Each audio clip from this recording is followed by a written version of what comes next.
I never thought I would become invisible in my own daughter's home, but there I stood on Easter Sunday, holding a ceramic dish of scalloped potatoes, watching through the archway as my family posed for photographs in the living room I was not invited to enter. My name is Delphine Ashford Crane. I am 70 years old, and I have spent the last 48 years of my life being a mother. First to my daughter Deanna, now 46, and then becoming the kind of grandmother who shows up, who helps, who gives everything without being asked. That Easter morning began like so many others. I had arrived at my daughter's house in the West Hills neighborhood of Portland at 7 in the morning, laden with dishes I had spent 2 days preparing. My arms ached from carrying the heavy casserole dishes from my car, parked 3 blocks away because the driveway was full of cars belonging to my daughter's friends who had stayed overnight for some dinner party I had not been invited to. I let myself in through the back door, as I had been taught to do. Do not use the front entrance, Deanna had told me years ago, because it tracks dirt through the living room. Come through the kitchen. It is more practical. More practical. That is what my presence had become. Practical. The kitchen was already a disaster from their morning breakfast. Dishes piled in the sink, coffee grounds spilled across the granite countertop, sticky spots on the floor where someone had spilled syrup. I set my dishes down and began cleaning without being asked, because that is what I did. That is what I had always done. Deanna appeared in the doorway around 8:30, wearing a silk robe that probably cost more than my monthly grocery budget. Her husband Garrett was right behind her, already dressed in the expensive casual clothes they favored, the kind that looked effortless but cost a fortune. "Oh, Mother," Deanna said, not quite making eye contact. "You're here early." Not a thank you for the food I had brought, not a greeting asking how I was. Just a statement of fact, tinged with something that might have been annoyance. "I wanted to make sure everything was ready before your guests arrived," I said, drying my hands on a dish towel. "The potatoes need to go in the oven soon, and the green bean casserole should warm at 300 degrees for about 40 minutes. Deanna responded, already looking at her phone. Garrett, did you confirm with the photographer? Photographer. For a family Easter. When I was growing up, family photographs were taken with whatever camera we had. Everyone squeezed together, laughing at someone's joke, capturing genuine moments of connection. Now everything had to be professionally documented, carefully curated for social media. The morning passed in a blur of cooking, cleaning, and staying out of the way. Deanna's children, my grandchildren, arrived around noon. Paxton, 22, barely glanced at me before heading to the basement where I knew he kept his video game set up. Ainsley, 19, gave me a quick hug that felt obligatory before disappearing upstairs with her phone. I had not seen either of them in 3 months, even though they both attended universities less than an hour away. I used to see them every week when they were younger, back when I was needed to pick them up from school, to watch them during summer breaks, to be the emergency contact when Deanna was too busy with her career. Now I was just the grandmother who showed up with food. By 2 o'clock, the other guests began arriving. Deanna's friends, their families, people I did not know. The house filled with laughter and conversation that I was not part of. I stayed in the kitchen, managing the food, making sure everything was perfect. Then, around 3, Deanna swept into the kitchen with the photographer in tow. "Mother," she said, and something in her tone made me look up from the turkey I was basting. "We're going to take family photos in the living room. Could you just stay in here for a bit? I don't want the background to look cluttered, and with all the dishes and everything." She trailed off, but the meaning was clear. I was clutter. My presence would ruin the aesthetic of her carefully staged family photographs. "Of course," I heard myself say, my voice sounding distant even to my own ears. Deanna smiled, relieved that I had not made it difficult. "Thanks, Mother. You understand?" But I did not understand. I did not understand how I had become someone to be hidden away. I did not understand how my daughter could exclude her own mother from family photographs without a second thought. I stood in that hallway, holding the dish of scalloped potatoes I had made from my own mother's recipe, watching through the archway as they posed, Deanna and Garrett in the center, their arms around each other, Paxton and Ainsley flanking them, everyone dressed in coordinated pastels that I had not been informed about, everyone smiling those perfect, camera-ready smiles. The photographer took shot after shot, different poses, different configurations, candid moments that were anything but candid. And through it all, I stood in the hallway, invisible. When they finally finished, I quietly carried the dish back to the kitchen. I did not join them for dinner. I told Deanna I was feeling tired, that I thought I should go home. She barely looked up from her conversation with her friends to acknowledge my departure. I drove home to my small house in southeast Portland, the one I had lived in since my husband Douglas died 12 years ago. The house felt emptier than usual that night. I sat in my kitchen, in the same spot where Douglas and I used to have our morning coffee, and I finally allowed myself to feel the full weight of what had happened. I had been erased, carefully, politely, but completely erased from my own family. And the worst part was that this was not new. This was just the moment when I finally could not ignore it anymore. Chapter 2. The Pattern Revealed. That night, I could not sleep. I lay in bed, staring at the ceiling, and for the first time in years, I allowed myself to really see the pattern that had been building. It had not always been this way. When Deanna was young, we were close. I was a single mother for much of her childhood after Douglas and I divorced when she was 8. We struggled financially, living in a small apartment, but we had each other. I worked 2 jobs to give her opportunities I never had, to send her to good schools, to make sure she never felt the poverty I had known as a child. And she succeeded.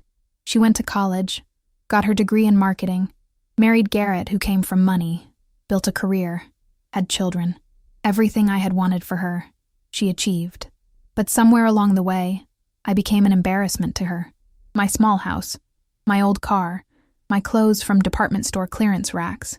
They did not fit the image she wanted to project. I got out of bed and went to my computer. I started going through Facebook, looking at Deanna's posts from the past few years, birthday parties for my grandchildren that I had attended but did not appear in a single photo, holiday celebrations where I was cropped out or strategically positioned outside the frame, family vacation pictures from trips I had not been invited on. There was one post from Thanksgiving 2 years ago, a beautiful photograph of Deanna, Garrett, and the kids around their dining table. The caption read, "So grateful for my beautiful family." I had been the one who cooked that turkey. I had spent 3 days preparing the meal. I had cleaned the kitchen afterward while they watched football in the living room. But in the photograph, in the gratitude, I did not exist. I thought about all the times I had helped them. When Paxton was born, I took 6 weeks off from my job at the library to help Deanna. I was there every day, doing night feedings, changing diapers, cooking meals, cleaning the house. When Ainsley came along 2 years later, I did the same thing. When Deanna wanted to go back to work, but could not afford full-time childcare, I retired early from my job to watch the children. For 5 years, I was their primary caregiver. I picked them up from school, helped with homework, took them to doctor's appointments, attended every school event. I never asked for payment. I never asked for recognition. I did it because I loved them, because I was their grandmother, because I thought family helped family. But as the children got older and did not need constant care anymore, my usefulness diminished. The calls became less frequent. The visits became shorter. I was still expected to show up for holidays and bring food, but I was no longer part of the family in any meaningful way. I had become the help. Unpaid, unappreciated help. Around 3 a.m, I made myself a cup of tea and sat at my kitchen table.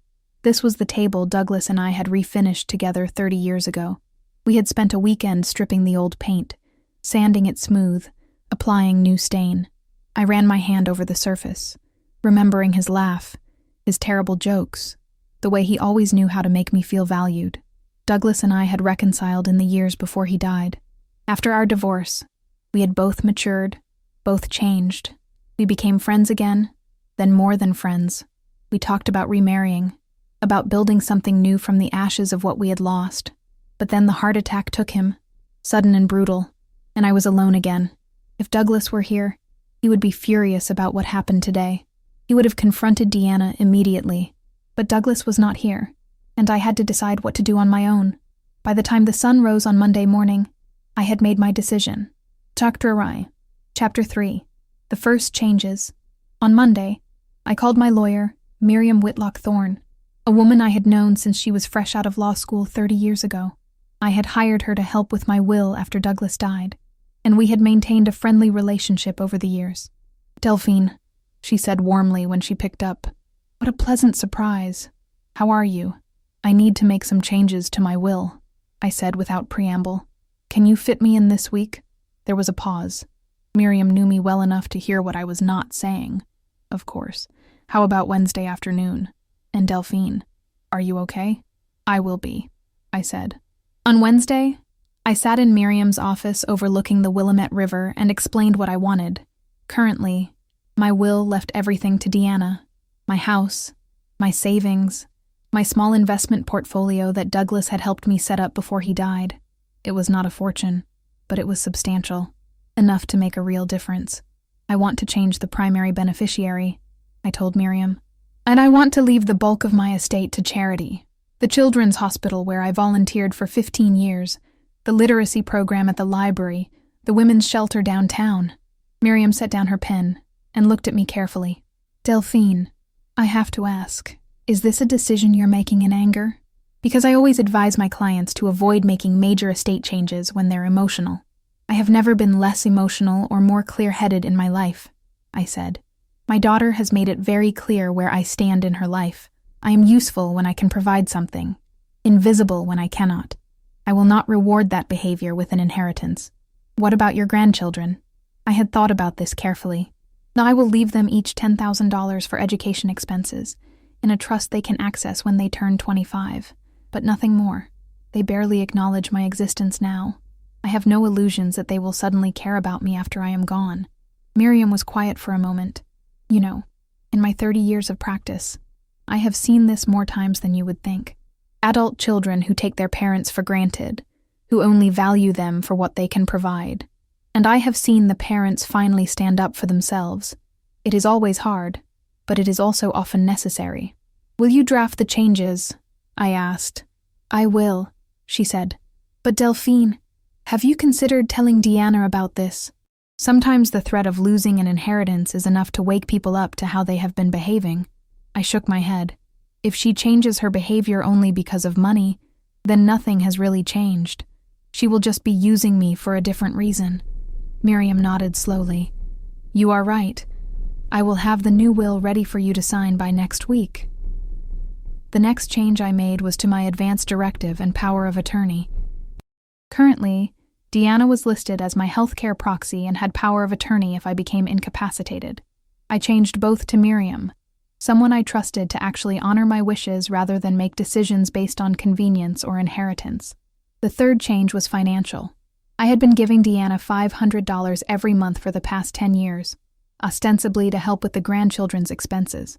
I knew she did not need the money, not with Garrett's income from his tech job, but I had wanted to contribute, to feel useful. I called my bank and canceled the automatic transfer. Then I did something I had been putting off for years. I joined a grief support group at the community center. It had been 12 years since Douglas died, but I had never properly processed the loss. I had thrown myself into helping Deanna and the grandchildren, using their needs to avoid my own pain. The group met on Thursday evenings. There were 8 of us, ranging in age from 55 to 82. Some had lost spouses. Others had lost children. One woman had lost her sister who had been her best friend. During my first meeting, when it was my turn to share, I found myself talking not about Douglas, but about Easter Sunday. I stood in a hallway holding a dish I had made. I said, my voice shaking slightly, and I watched my family take photographs without me. And the worst part was not that they excluded me. The worst part was that I let them. I just stood there and accepted it. I did not say anything. I did not stand up for myself. I just disappeared. An older woman named Cordelia Branson Vale, 82 and sharp as a tack, spoke up. Why do you think you accepted it? I had to think about that. Because I was afraid, I finally admitted. Afraid that if I made waves, if I complained, I would lose them completely. At least this way. I still get to see them sometimes, even if it is just to bring food or babysit when they need me. But what are you really seeing? Cordelia asked gently. What are you really part of? Her words hit me like a physical blow because she was right.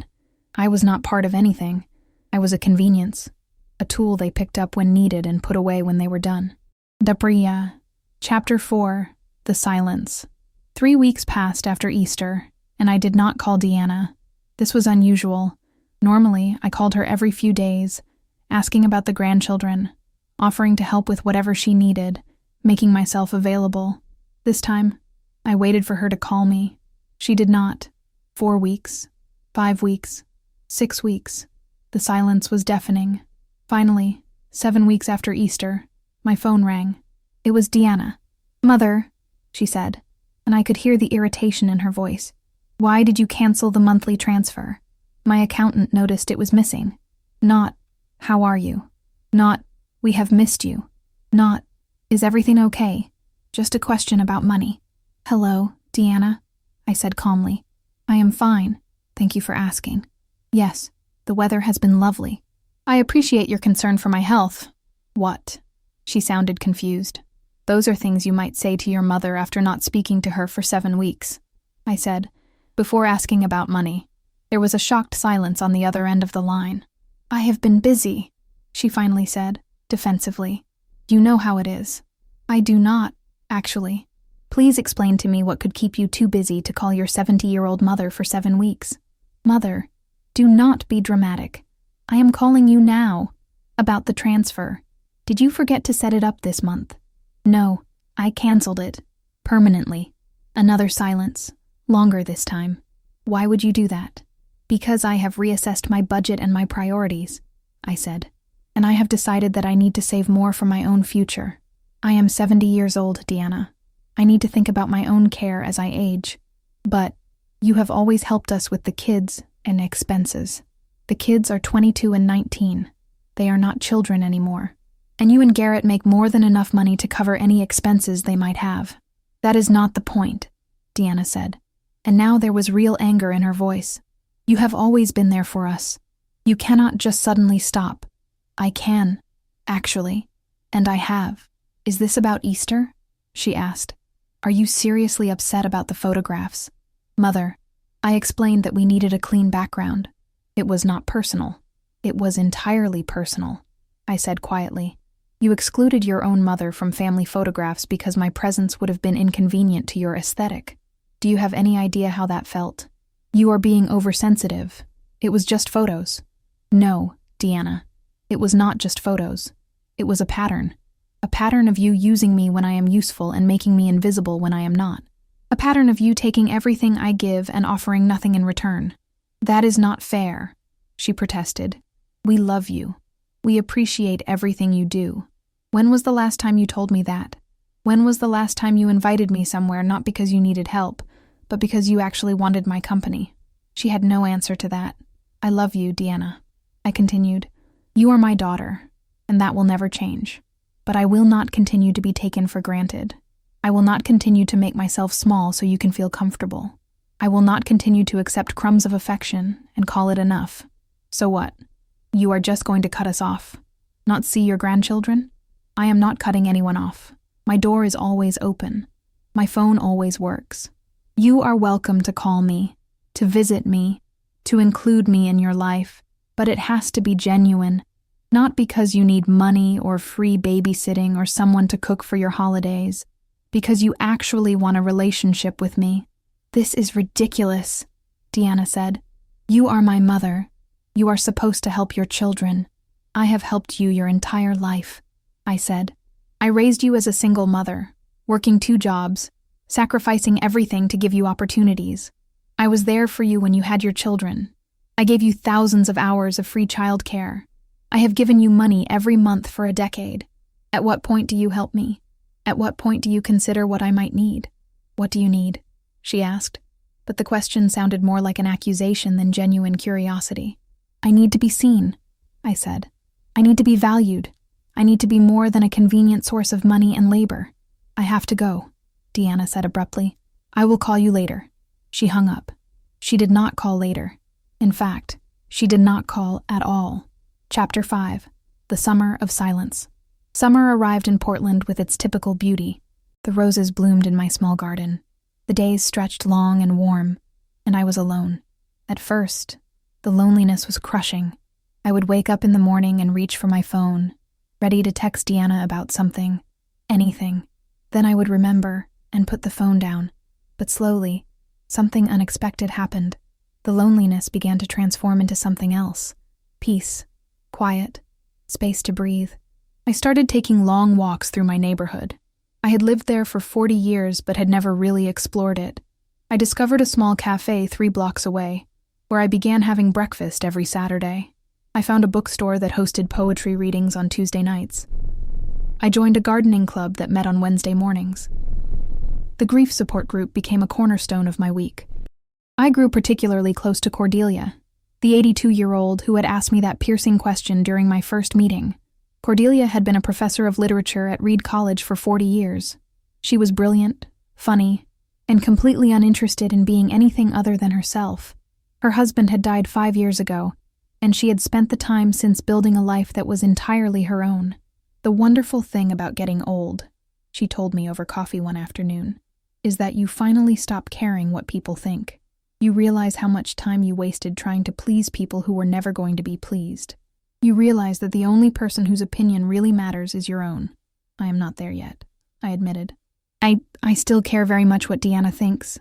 Give it time, Cordelia said with a knowing smile. The caring will not disappear completely. She is your daughter, but it will stop controlling you. In July, I did something I had not done in 12 years. I went on a trip by myself, just a weekend to Cannon Beach, a small coastal town about 90 minutes from Portland. I stayed in a bed and breakfast, walked on the beach, read books on the porch, ate dinner at restaurants without apologizing for taking up a table alone. It was glorious. On my second morning there, I was having breakfast when another woman, probably in her mid-60s, asked if she could join me.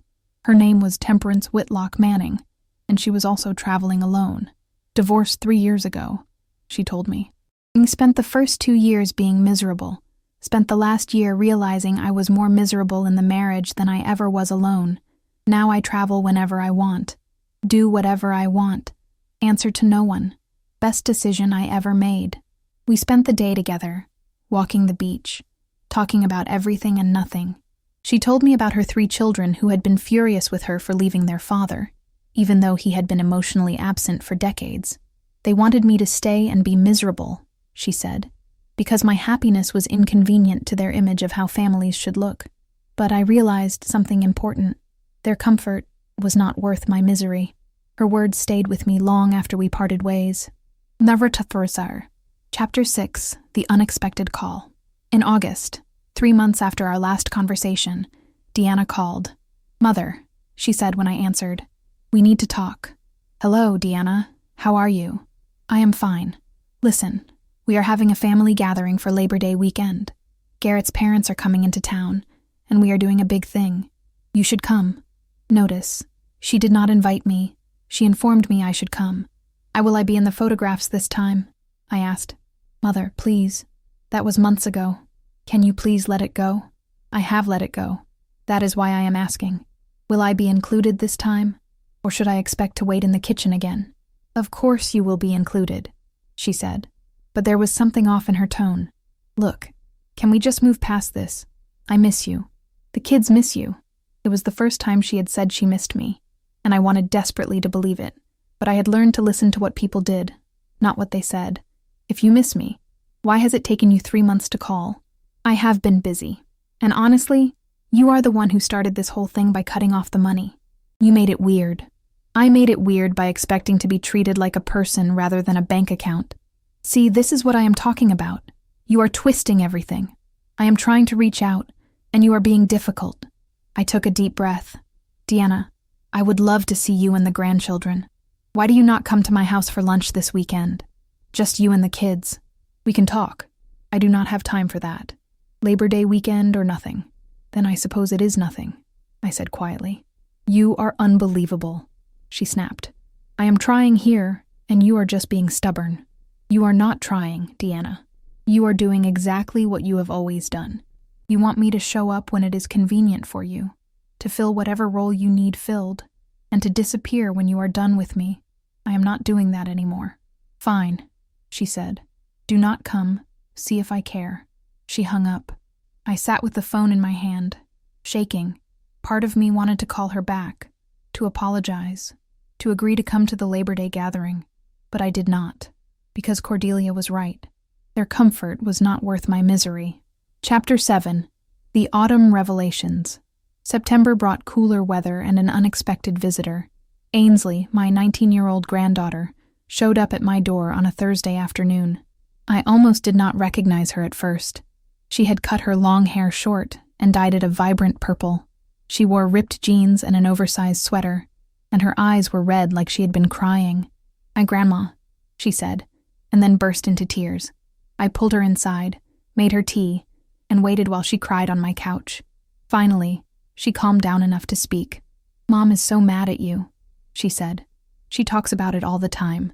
About how you're being selfish, how you are punishing her, how you have changed. What do you think?" I asked carefully. Ainsley looked at me with eyes that seemed older than her 19 years. I think Mom has always taken you for granted, and I think maybe I did too." I did not say anything, just waited for her to continue. "I have been thinking about Easter," she said, "about how you were not in the photos. At the time, I did not really think about it. But then I went through Mom's Facebook, and Grandma, you are not in any of the photos. Not at my high school graduation, not at Paxton's 21st birthday, not at Thanksgiving or Christmas. You were at all those events. I remember you being there, but you are not in any of the pictures." "No," I said softly. "I am not." "Why did you let her do that to you?" It was a fair question. "And because I thought it was better to be there, even if I was invisible, than to not be there at all. I was wrong." Ainsley wiped her eyes. "I am sorry. I am sorry we made you feel invisible. I am sorry I did not notice until now." "Why are you noticing now?" I asked. She gave me a sad smile. "Because I am starting to feel invisible too. Mom has all these plans for me. Where I should go to school, what I should major in, who I should date. And when I tell her I have my own ideas, she gets angry. She tells me I am being ungrateful, that after everything she has sacrificed for me, the least I can do is listen to her." "That sounds familiar," I said. "I do not want to end up like this with my kids," Ainsley said. "If I have kids, I do not want them to feel like they owe me their whole lives just because I am their parent." We talked for hours. I told her about my life, about things I had never shared before, about my own difficult relationship with my mother, who had been cold and demanding, about how I had sworn I would be different with Deanna, but somehow I had ended up in the same pattern, just expressed differently. I gave too much, I admitted, and I thought I was being loving. But really I was teaching Deanna that she could take without giving back. I made myself dispensable by always being available. I never taught her to value me, because I never valued myself. "Is it too late?" Ainsley asked. "To fix things?" "I do not know," I said honestly. "I hope not. But I also know that I cannot keep trying to force a relationship that only I want. Your mother is an adult. She gets to decide what kind of relationship she wants with me, and I get to decide what I am willing to accept." Before Ainsley left, she hugged me tight. "Can I come visit you again? Without telling Mom?" "You never need permission to visit your grandmother," I said, "but I would prefer you tell your mother. I do not want to be part of creating secrets in your family, even though she is being unreasonable, even then. Because how she behaves does not dictate how I behave." Chapter 8. The Letter. That night, after Ainsley left, I did something I had been avoiding. I wrote a letter to Deanna. Not an email, not a text, a real letter, written by hand on good stationery. "Dear Deanna, I have started this letter a dozen times and never finished it. I think I was waiting for the right words to come, the perfect way to express everything I am feeling. But I am 70 years old, and I am tired of waiting for perfect. I want to tell you about the day you were born. Your father and I were so young, so unprepared, so scared. But when they handed you to me, I looked into your eyes and I knew that I would do anything for you. Anything to keep you safe, to make you happy, to give you the life you deserved. And I tried. I tried so hard. When your father and I divorced, I worked 2 jobs to keep you in good schools. I went without so you could have what you needed. I sacrificed my own dreams so you could pursue yours. And I never regretted it. Not once. But somewhere along the way, our relationship became unbalanced. I kept giving, and you kept taking, and neither of us noticed that we had stopped being mother and daughter, and had become something else, a transaction, maybe, or a habit. What happened on Easter was just one moment, but it was a moment that made me see everything clearly. I stood in that hallway, and I realized that I had made myself invisible, not just to you, but to myself. I had become so focused on being what you needed that I forgot to be a whole person. So I made changes, not to punish you, but to save myself, because I am 70 years old, and I do not have time to spend what years I have left being invisible. I love you, Deanna. I will always love you. You are my daughter, my first love, the person who made me a mother.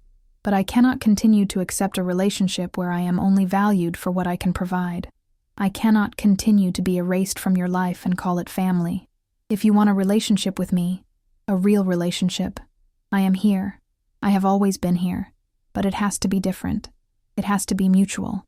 It has to include respect, consideration, and genuine affection, not just when it is convenient. I do not need grand gestures. I do not need expensive gifts. I need to be seen. I need to be included. I need to matter. Can you give me that? Your mother, always, Delphine. I mailed the letter the next morning. Then I waited. Chapter 9. The Waiting. October passed in a blur of falling leaves and shortening days. I did not hear from Deanna. I kept myself busy. I volunteered at the children's hospital, reading to the kids in the cancer ward. I attended my grief group every week. I had lunch with Cordelia every Friday. I took a watercolor painting class at the community center. I built a life. A small life, maybe, but it was mine. Ainsley visited twice more, always telling her mother where she was going. She said Deanna never commented on it, which told me everything I needed to know. In late October, I received a notice from my bank. Someone had tried to access my account using old power of attorney documents. The attempt had been denied because those documents had been revoked, but the bank wanted me to be aware. I knew it was Deanna, or more likely, Garrett acting on Deanna's instructions. They wanted access to my accounts. I felt sick. Not surprised, but sick. I called Miriam, my lawyer. They are testing to see if they still have access, Miriam explained. It is not uncommon when adult children realize their parent is serious about setting boundaries. They start to panic about the inheritance. What should I do? Nothing, Miriam said. The system worked. They were denied. But Delphine, you might want to prepare yourself. This might get worse before it gets better. She was right. 3 days later, I received a certified letter from a law firm I did not recognize. It was from Deanna and Garrett, demanding that I reinstate them as power of attorney and beneficiaries, claiming that I was being unduly influenced by unnamed parties and that I was not of sound mind. They were trying to claim I was senile, incompetent. They were trying to take control of my assets while I was still alive. I sat in my kitchen, reading the letter 3 times, each time feeling like I had been punched in the stomach. This was my daughter, the baby I had held, the child I had raised, the woman I had sacrificed everything for, and she was trying to have me declared incompetent so she could control my money. I called Miriam immediately. I need you to arrange for a full competency evaluation, I said. Oh, I want it documented, officially and thoroughly, that I am of completely sound mind. Done, Miriam said. And Delphine, I am so sorry. I know this must be devastating. It is, I admitted, but it is also clarifying. I kept hoping, somewhere deep down, that maybe I was wrong, that maybe Deanna did love me. She just expressed it poorly. But this, you do not do this to someone you love. The competency evaluation took place over 2 days. A psychologist, a physician, and a cognitive specialist all examined me thoroughly. The results were unambiguous. I was of completely sound mind, showed no signs of dementia or cognitive decline, and was fully capable of making my own decisions. Armed with this documentation, Miriam responded to Deanna's lawyers. The message was clear. Any further attempts to claim incompetency would be met with legal action. Deanna did not call to apologize. She did not call at all. Proper. Chapter 10. The Holiday Decision. As Thanksgiving approached, I made a decision. I was not going to spend another holiday being invisible or fighting with my daughter. I was going to do something different. Cordelia had invited me to spend Thanksgiving with her. She was hosting a Friendsgiving for people who, for whatever reason, did not have family to celebrate with or did not want to celebrate with the family they had. I accepted her invitation. On Thanksgiving morning, I woke up without the familiar dread that had characterized holidays for years. I was not worried about what to cook, whether it would be good enough, whether I would be thanked or even acknowledged. I made a pumpkin pie, my one contribution, and drove to Cordelia's house in the Pearl District. Her home was beautiful, filled with books and art, and the kind of comfortable elegance that comes from years of living well. There were 10 of us in total. Cordelia, me, Temperance from Cannon Beach, who had become a friend, 3 other women from the grief group, 2 of Cordelia's former students, and a young couple who were estranged from their families for being gay. We cooked together, laughed together, shared stories and wine and warmth. During dinner, we went around the table sharing what we were grateful for. When it was my turn, I surprised myself with what I said. I am grateful for finally learning to value myself. I am grateful for friends who see me when I had become invisible. I am grateful for the courage to choose peace over dysfunction. And I am grateful that at 70 years old, I am still capable of building a new life. Everyone raised their glasses to that. As I drove home that night, full of good food and good company, my phone rang. It was Ainsley. "Grandma," she said, "I just wanted to say Happy Thanksgiving. I missed you today." "I missed you too, sweetheart. How was your day?" "Tense," she admitted. "Mom is really upset that you were not here. Not because she missed you, I do not think, but because people kept asking where you were, and she had to explain." "What did she say?" "That you were busy with other plans." "But Grandma, Aunt Melissa was there. You know, Dad's sister. And she said it was about time you stood up for yourself. She said Mom has been taking you for granted for years, and she is glad you finally said enough. Mom got so mad she left the room." I found myself smiling. Melissa had always been kind to me, even after the divorce. "How are you doing?" I asked Ainsley. "I am okay. I have been thinking a lot about what you said, about not making the same mistakes, about valuing myself. I think I am going to transfer to a different college next semester, one that has the program I actually want, not the one Mom thinks I should do." "Good for you," I said. "I am proud of you. I love you, Grandma. I love you too." After we hung up, I sat in my car for a long time, thinking, Ainsley was breaking the cycle. Maybe that was enough. Maybe that was my real legacy, not money or property, but teaching my granddaughter that she deserved to be valued. Chapter 11. The Winter of Reckoning. December brought snow to Portland. Unusual and beautiful. The city transformed into something magical. Everything covered in white. Everything quiet. On December 15th, my birthday, I woke up to find a card had been slid under my door. It was from Ainsley. A beautiful handmade card with a long message about how much I meant to her. There was nothing from Deanna. I spent my birthday with my chosen family. Cordelia took me to lunch. Then we went to a matinee of a play at the theater. That evening, the grief group threw me a surprise party, complete with cake and champagne and terrible renditions of Happy Birthday. It was, despite everything, a happy birthday. 2 days before Christmas, my doorbell rang at 9 in the evening. I looked through the peephole and saw Deanna standing there, alone. I almost did not open the door, but I did. She looked terrible. Her eyes were red, her makeup smudged. She was wearing jeans and a sweatshirt, not the carefully curated outfits she usually favored. "Can I come in?" she asked. I stepped aside and led her into my small living room. We sat in the same places we always sat when she visited, which was rare. Her on the couch, me in my reading chair. For a long time, neither of us spoke. Finally, Deanna said, "Garrett left me." I was shocked. "What? When?" 3 weeks ago. He said he was done, that he had been unhappy for years, that he felt like he was living a performance instead of a life. He moved in with his girlfriend. She laughed bitterly. His girlfriend. Can you believe it? While I was worried about maintaining the perfect image, he was having an affair. "I am so sorry," I said, and I meant it. Despite everything, I did not want her to hurt. "Are you?" she asked, looking at me with something like suspicion. "Are you really? Or are you thinking I deserve this?" "I would never think you deserve this," I said. "You are my daughter. I do not want you to be in pain." She started crying then, deep sobs that shook her whole body. I moved to sit next to her, putting my arm around her shoulders like I used to do when she was a little girl, with a scraped knee or a broken friendship. "I have ruined everything," she said between sobs. "My marriage is over. My kids barely talk to me, and I have lost you. I have lost you, and it is my own fault." You have not lost me, I said softly. I am right here. But you hate me. After what I did, trying to get your money, claiming you were incompetent.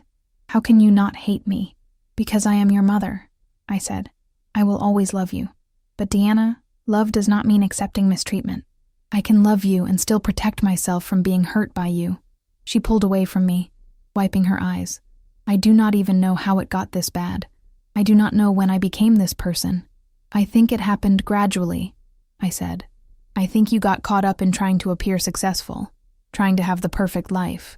And somewhere in all that performing, you forgot about the people who loved you for who you were, not what you appeared to be. I treated you so badly, she whispered. Yes, I agreed. You did. Can you forgive me? I took a deep breath. I am working on it. But Deanna, forgiveness does not mean everything goes back to how it was. I cannot go back to being invisible. I cannot go back to being taken for granted. I do not want you to, she said. I do not know what I want. I am so lost. We talked for hours that night. Really talked. Maybe for the first time in years. She told me about the cracks in her marriage that she had been ignoring, about the pressure she put on herself and everyone around her, about her fear of being seen as a failure. And I told her about my loneliness, about how invisible I had felt, about how the Easter photographs had been the breaking point in years of being erased. I am so sorry, she kept saying. I am so sorry. When she finally left, around 2 a.m, we hugged at the door. It was not a reconciliation. It was not everything fixed, but it was a beginning. Maybe. Dahar. Chapter 12. The Truth of Endings. January brought a phone call that changed everything. Ainsley, crying so hard I could barely understand her. Grandma. She managed to get out. It is Paxton. He tried to kill himself. The world stopped. I do not remember the drive to the hospital. I do not remember parking or finding the right floor. I just remember bursting into the ICU waiting room and seeing Deanna, collapsed in a chair, looking like she had aged 10 years overnight. Paxton survived. The doctors said he would be okay physically, but he needed serious mental health help. He had been struggling with depression for years. It turned out, years. And no one had noticed because he had learned to perform happiness the same way his mother performed perfection. I stayed at the hospital for 3 days, taking turns with Deanna and Ainsley keeping vigil. Garrett showed up on the 2nd day, looking shaken and guilty. He and Deanna barely spoke, but they were united in their fear for their son. On the 3rd day, when Paxton was stable enough to have visitors, he asked to see me. I sat by his bed, holding his hand, this young man who I had helped raise. "I'm sorry, Grandma," he said. "I know you have enough to deal with. Do not apologize," I said. "You have nothing to apologize for." "I just could not keep pretending anymore," he said. "Pretending to be okay, pretending to have my life together, pretending to be the perfect son. I was so tired of pretending." "I know something about that," I said. Over the next weeks, as Paxton began intensive therapy, our family began to crack open in ways that were painful but necessary. Deanna had to face how her obsession with appearance had damaged her children. Garrett had to confront his own avoidance and betrayal. Ainsley had to process her anger and fear. And I had to decide what role I wanted to play in all of this. The old Delphine would have rushed in to fix everything, to sacrifice herself to make everyone else okay. But I had learned something important. You cannot save people who are drowning if you drown yourself in the process. So I helped, but with boundaries. I visited Paxton in the psychiatric facility, but I did not move in with Deanna to help her manage everything. I listened to Ainsley's fears, but I did not take on the emotional burden of fixing her family. I was kind to Deanna, but I did not pretend that one crisis erased years of mistreatment. In February, 3 months after Deanna had shown up crying at my door, she asked if we could have lunch. Just the 2 of us. We met at a quiet restaurant downtown. She looked better than she had, though still worn. "And I have been in therapy," she said after we ordered, "twice a week, trying to understand how I became someone I do not recognize." "That is good," I said. "My therapist asked me to do something," she continued. "She asked me to really think about my relationship with you, to look at it honestly. And Mother, when I did, I was horrified. I saw everything you did for me, all the ways I took and never gave back. I saw how I erased you from my life, while still expecting you to be there whenever I needed you."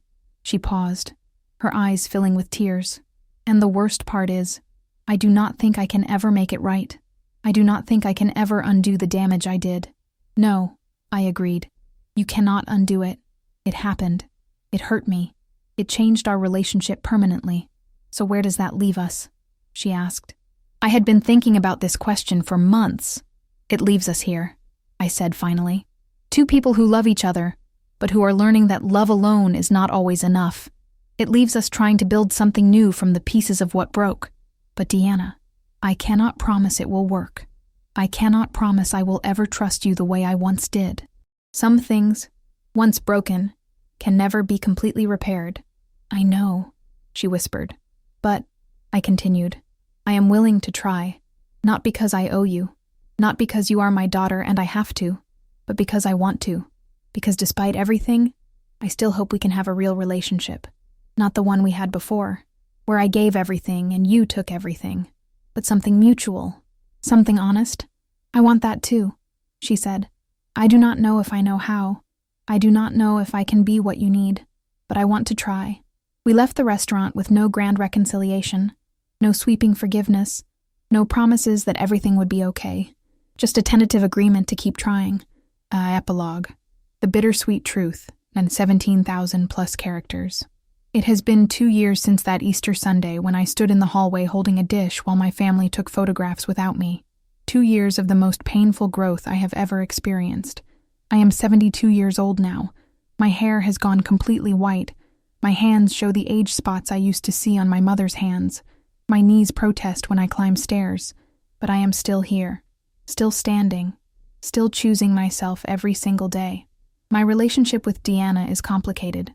We see each other every few weeks, usually for lunch or a walk. We talk on the phone once or twice a week. Conversations that are warmer than they used to be, but still carry an undercurrent of careful navigation. We are learning each other again, or maybe learning each other for the first time. She is still in therapy. She and Garrett are divorced. She sold the big house in the West Hills and moved to a smaller place in Northeast Portland. She has cut back her work hours and is trying to be more present with her children, though it is hard to undo years of distance. Paxton is doing better. He spent 3 months in a residential treatment facility and continues in outpatient therapy. He moved in with me for 6 months after leaving treatment, and during that time, we built a relationship we had never had before. He would make me coffee in the mornings, and we would sit in my kitchen talking about everything and nothing. He is back in school now, studying psychology, wanting to help other young people who are struggling. Ainsley transferred to a different university and is thriving. She is studying environmental science, something she is passionate about, and she visits me often. She calls me her favorite person, and even though I know she is young and will meet many people who might take that title, it still makes me cry happy tears every time she says it. My chosen family has grown. The grief group expanded into a broader support network of women who meet weekly for various activities. We call ourselves the Silver Sisterhood, which Cordelia says is delightfully corny, which is exactly why we keep the name. I still volunteer at the Children's Hospital. I still take my watercolor painting class. I joined a book club that is different from the grief group, focused just on reading and discussing literature. I travel when I want to, usually with Cordelia or Temperance, sometimes alone. My will remains unchanged. The bulk of my estate will go to the charities I specified. Deanna knows this now. I told her 6 months ago, sitting in my living room, wanting to be transparent. Her reaction surprised me. "I understand," she said, "and I think it is the right decision. Not because I do not want your money. I would be lying if I said that does not sting, but because I understand why you made that choice. I failed you for years. I used you. I took you for granted. An inheritance would just be more taking.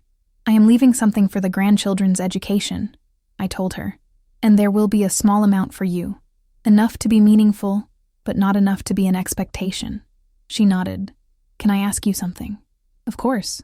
If I had changed sooner, if I had realized what I was doing before you had to stand up for yourself, would things be different?" I thought about that question carefully. Maybe. But maybe everything had to break for anything real to be built. Maybe I needed to learn to value myself. Maybe you needed to face consequences for your actions. Maybe this is exactly where we needed to end up, even though it hurts. Especially because it hurts, I said. Growth usually does. The truth is, I am not sure our relationship will ever be what either of us wishes it could be. There is too much history, too much hurt. I look at her, and I see my daughter, the baby I loved more than life itself.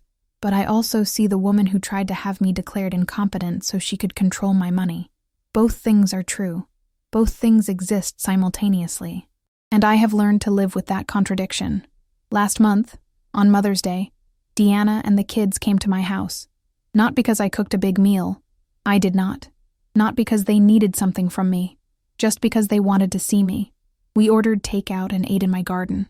Ainsley told us about her research project. Paxton shared a poem he had written in therapy.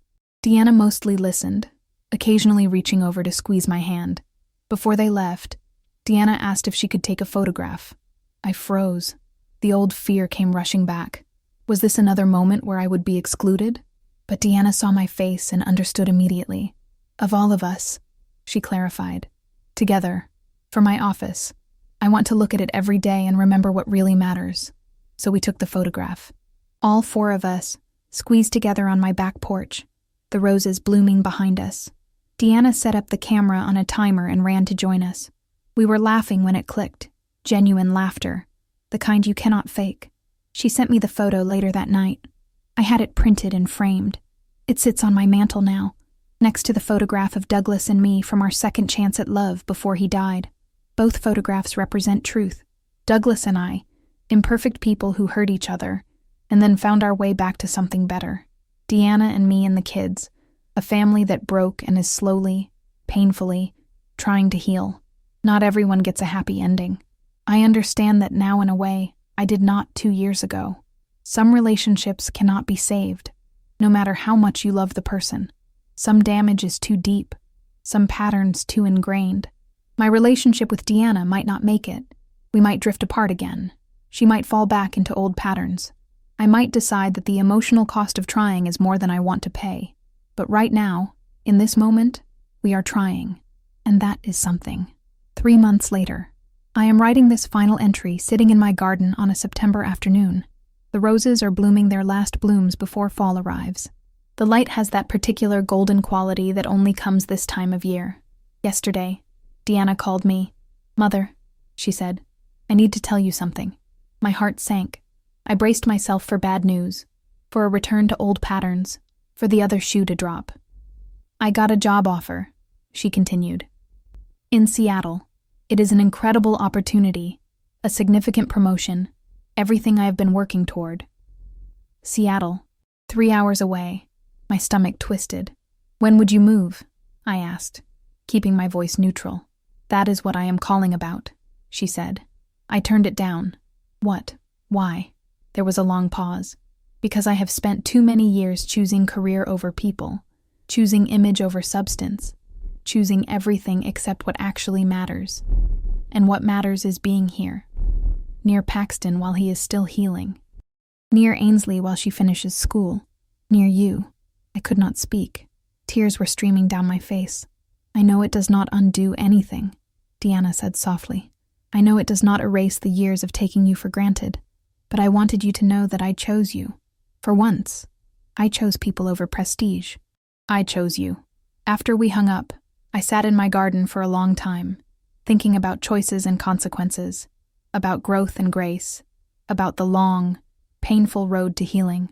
This morning, Ainsley called to tell me she is going to spend Thanksgiving with me, not at Deanna's house, not at some friend's place, here, with me, because she wants to.